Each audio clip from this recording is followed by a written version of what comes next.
प्रकार पुष्पा 2 बा Pushpa the rule वर्तमान चर्चार सबुठु उपरे। अल्लू अर्जुन को जन्मदिन रे फिल्म टीजर रिलीज होइथिला। यह रेकर्ड भंगा व्यू मध्य हासिल करिछि। अल्लू तांकर नुआ लुक एवं स्टाइल सहित दर्शकों को बहुत प्रभावित करि परिछंती।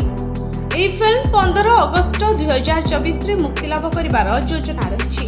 ଏହି ଚଳଚ୍ଚିତ୍ରଟି ମୂଳତଃ ତାମିଲରେ ନିର୍ମିତ କିନ୍ତୁ ଏହା ଭାରତର ବିଭିନ୍ନ ଭାଷାରେ ମୁକ୍ତିଲାଭ କରିବ। ନର୍ଥ ଡିଷ୍ଟ୍ରିବ୍ୟୁଟର ଅଧିକାର ରବିନା ଟଣ୍ଡନଙ୍କ ସ୍ୱାମୀ କିଣିଛନ୍ତି। ତେବେ ଆପଣ ଜାଣି ଆଶ୍ଚର୍ଯ୍ୟ ହେବେ ଯେ ଅନିଲ ଥର୍ଡାନୀ ଏଥିପାଇଁ ନିର୍ମାତାଙ୍କୁ 200 କୋଟି ଟଙ୍କା ଦେଇଛନ୍ତି। ଏଥିରୁ ଅନୁମାନ କରାଯାଇପାରେ ଯେ ପୁଷ୍ପା 2 ର ପ୍ରବଳ ଚାହିଦା ରହିଛି ଏବଂ ଦକ୍ଷିଣ ତଥା ଉତ୍ତରରେ ହଜାର ହଜାର ପରଦାରେ ଏହା ମୁକ୍ତିଲାଭ କରିବ।